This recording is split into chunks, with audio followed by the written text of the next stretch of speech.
अस्सलामुअलैकुम, आप देख रहे हैं प्रोग्राम दिन भर और मैं हूं जन्नत जमशेद। मैं हूं ज़शान बशीर। नाज़रीन, प्रोग्राम में आज हम सबसे पहले बात करेंगे मुल्क में जारी सियासी अफरा तफरी गहमा गहमी के हवाले से। कौमी असम्बली इजलास में आज पार्लियामेंट से गिरफ्तार PTI अरकान को स्पीकर के प्रोडक्शन ऑर्डर्स के बाद ऐवान में पहुंचाया गया। बैरिस्टर गौहर और उमर अयूब ने साथी MNAs के साथ पार्लियामेंट के दरवाजे पर उनका इस्तकबाल किया। अपोजिशन लीडर उमर अयूब का कहना था कि अपोजिशन लीडर होने के बावजूद उन पर 3 FIRs होना सितम ज़रीफ़ी है। जबकि वज़ीर आला खैबर पख्तूनख्वा के अफगानिस्तान से बराह रास्त मुज़ाकरात के बयान पर वज़ीर दिफा ख्वाजा आसिफ कौमी असम्बली इजलास में बिलबिला उठे। बोले, कोई सूबा ज़ाती हैसियत में किसी दूसरे मुल्क के साथ बराह रास्त मुज़ाकरात नहीं कर सकता। अली अमीन का बयान ज़हर कातिल है। उनका ऐसा कहना है कि ये फेडरेशन पर हमला है। ख्वाजा आसिफ ने मजीद क्या कहा, आइए देखते हैं।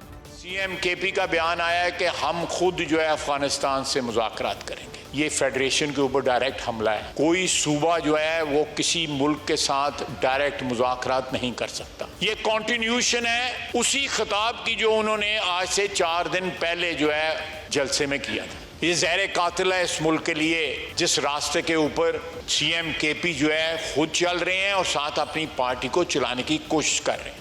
तो वफाकी वज़ीर दिफा की गुफ्तगू आपने सुनी।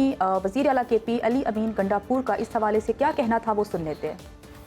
मैं खुद अफगानिस्तान से बात करूंगा। मैं हैसियत सूबा वफद भेज के मुलाकात करूंगा, उनके साथ बैठ के बात करूंगा। और मैं कह रहा हूं यार, अफगानिस्तान के पास मुझे वफद भेजने दो, बात करो यार। अफगानिस्तान हमारे पड़ोसी हैं, एक जबान हम बोलते हैं, हमारी 1200 से ज्यादा किलोमीटर की बॉर्डर है। मुझे उनसे बात करने दो। क्या हो रहा है पाकिस्तान में? क्या मेरे लोगों का खून सफेद है, लाल नहीं है कि परवाह नहीं आती? मैं कब तक बर्दाश्त करूंगा? अब मैं ऐलान करता हूं यहाँ पर, और वो बात करके इंशाल्लाह मसला मैं हल करूंगा।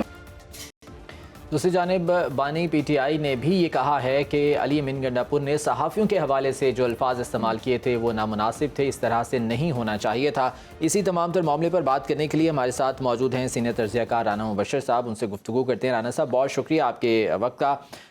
ये जो अब मामला जिस जानिब चल निकले हैं, क्या कॉन्सिक्वेंसेस इनके होंगे? अली अमीन गंडापुर, अभी वो इस जलसे वाली तकरीर का शोर थमा नहीं था, दोबारा से एक उन्होंने ऐसा बयान दे दिया जिस पर फिर से जो है वो शोर हो रहा है। और वज़ीर दिफा ने तो आज बाकायदा तौर पर इस हवाले से बात भी कर दी ऑन द फ्लोर खड़े होकर। क्या तबसरा करेंगे आप? आई पर्सनली थिंक ये जो प्रोविंस है, प्रोविंशियल गवर्नमेंट है, और इस वक्त ख्वाजा आसिफ साहब, उनके दरमियान एक डिस्कनेक्ट है। और उसकी वजह ये है कि देखें, कोई भी प्रोविंशियल हेड जो है, जिसको प्रोविंशियल चीफ एग्जीक्यूटिव कहते हैं या चीफ मिनिस्टर कहते हैं, ऑन हिज ओन किसी भी मुल्क के साथ मुज़ाकरात नहीं कर सकता अनटिल एंड अनलेस उसको कहीं ना कहीं से नॉड ना मिली हो, कहीं से कहीं ने उसको इशारा ना मिला हो। ऑन हिज ओन वो नहीं कर सकता। ठीक है, सो ये कहा जाए कि ऑन हिज ओन कर रहा है, ठीक है। अली अमीन गंडापुर ने भी सियासी बयान दे दिया होगा कि मैं खुद कर लेता हूँ, सब चीजें खुद ठीक कर लूंगा, लेकिन आई डोंट थिंक सो। वो सियासी बयान जरूर हो सकता है, या गंडापुर की थोड़ी सी वो हो सकती है कि वहां पे थोड़ा सा उनको शौक भी है गंडापुर को जरा थोड़ा सा सुल्तान रही बनने का भी, तो वो ठीक है, वो हो सकती है स्टेटमेंट। लेकिन अगर ये कहा जाए कि एक प्रोविंशियल हेड जो है किसी गवर्नमेंट के साथ ऑन हिज ओन जाके मुज़ाकरात कर सकता है और वो उसके कोई ना कोई रिजल्ट्स भी निकलेंगे, आई डोंट सी दैट। मुझे नहीं, I don't by that even. मुझे नहीं ये समझ आती बात, और ये हो भी नहीं सकता। डेफिनेटली कहीं ना कहीं से नॉट जरूर होगी। अच्छा सर, आप ये कह रहे हैं कि सियासी बयानात हैं, लेकिन सर अगर हम बानी पाकिस्तान तहरीक इंसाफ की बात करें तो उनका भी एक बयान सामने आया था। उन्होंने सहाफ़ियों से खैर रस्मी गुफ्तगू करते हुए कहा था कि अब हम इस्टेब्लिशमेंट से बात नहीं करेंगे। तो आपको लगता है कि अगर इस्टेब्लिशमेंट से बात ना करने का वो फैसला कर चुके हैं, तो क्या वो सियासतदानों के साथ अब बैठेंगे, उनके साथ मुज़ाकरात करेंगे, दरवाजे खोलेंगे मुज़ाकरात के? देखिए जी, इमरान खान साहब जो है वो इस वक्त उनको ऐसे लग रहा है कि जो अभी रिसेंटली जलसा हुआ है PTI का, वहां पे प्रोबेबली उनको वो यहाँ पे सपोर्ट एज सच नहीं मिली जो उनको एक्सपेक्ट कर रहे थे वो, क्योंकि पहला जो जलसा उन्होंने यहाँ पे जनाब उसको फॉरगो किया था, उसको छोड़ा था कि जनाब आगे अगली तारीख पे हम जलसा करेंगे PTI वाले। So he was expecting, Imran Khan was expecting कि शायद उन्हें कोई आउट ऑफ द वे जाके कोई इस किस्म की जनाब यहाँ पे एज मिलेगा एस्टेब्लिशमेंट से, वो नहीं मिला। और उसमें उन्होंने जनाब ये कह दिया जनाब कि मैं अब एस्टेब्लिशमेंट से बात नहीं करूंगा।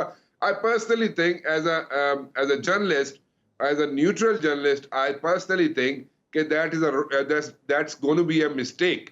वो गलती है और इस किस्म का बयान नहीं देना चाहिए। एक विंडो ऑफ अपॉर्चुनिटी हमेशा खुली रखनी चाहिए, लेकिन इन दिस पर्टिकुलर केस जो इमरान खान ने बयान दिया है कि नहीं जी मैं मुज़ाकरात ही नहीं करता, ठीक है जी मैं गल ही नहीं करता एस्टेब्लिशमेंट के नाल, that is absolutely wrong.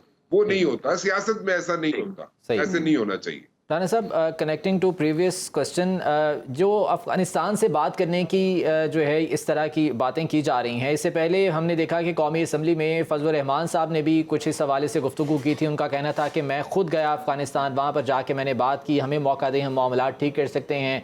Ali Yamin Gandapur भी ये बात कर रहे हैं। तो आप नहीं समझते कि ये विफाक के लिए सोचने का मकाम है कि आखिर क्यों ऐसी नौबत आई कि इस तरह की बातें अपोजिशन बेंचेस से अब की जा रही हैं? देखिए बिल्कुल बड़ी अच्छी बात है, बड़ा अच्छा सवाल है।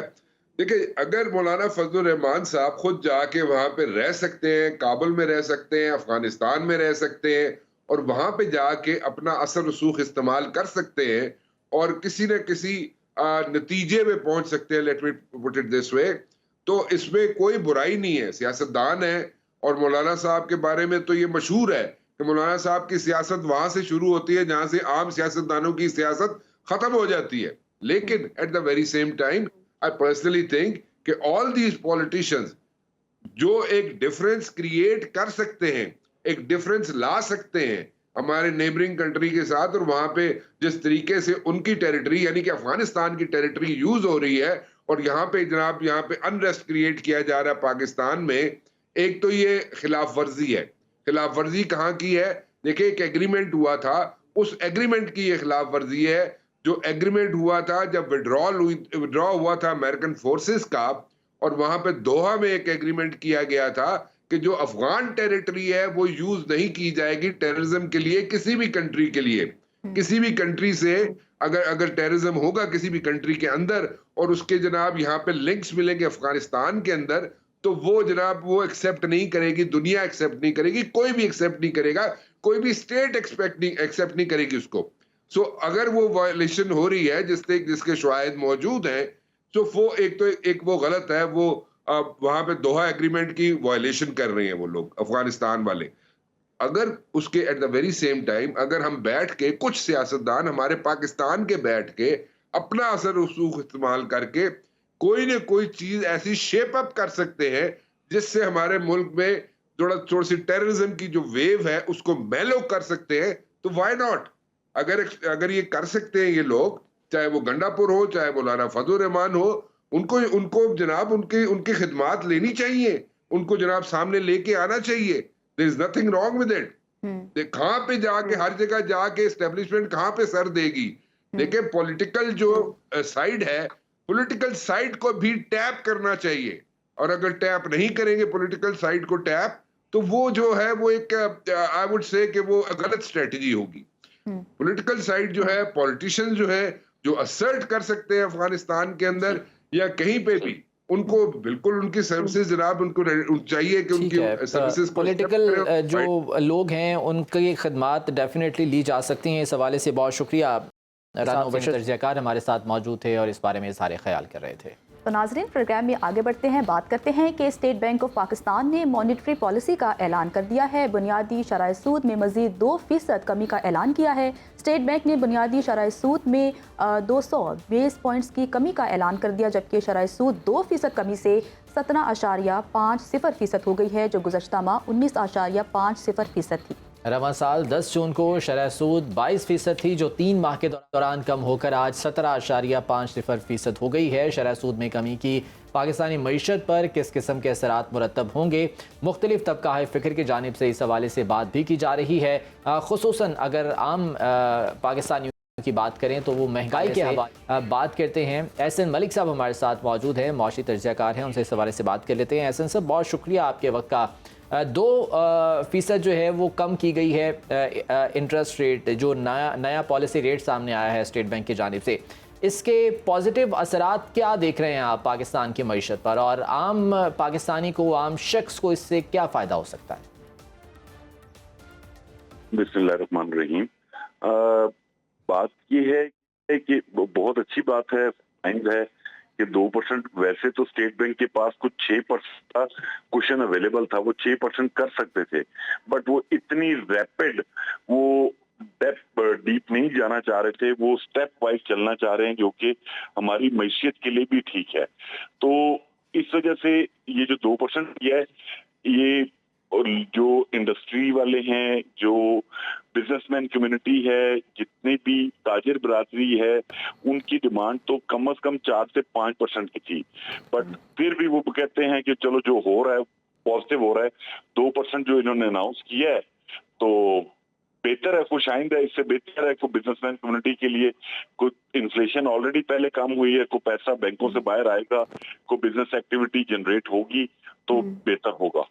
तो सर आप इससे इत्तेफाक करते हैं कि हुकूमत की जानिब से जो दावे किए जा रहे हैं कि हम लोगों ने एक सही डायरेक्शन का इंतखाब कर लिया है, रिफॉर्म्स भी हम कर रहे हैं, तो डू यू थिंक कि अगर इसको कंटिन्यू रखा जाता है और ये कंसिस्टेंट ये तमाम चीज़ें रहती हैं तो बेहतरी हो सकती है?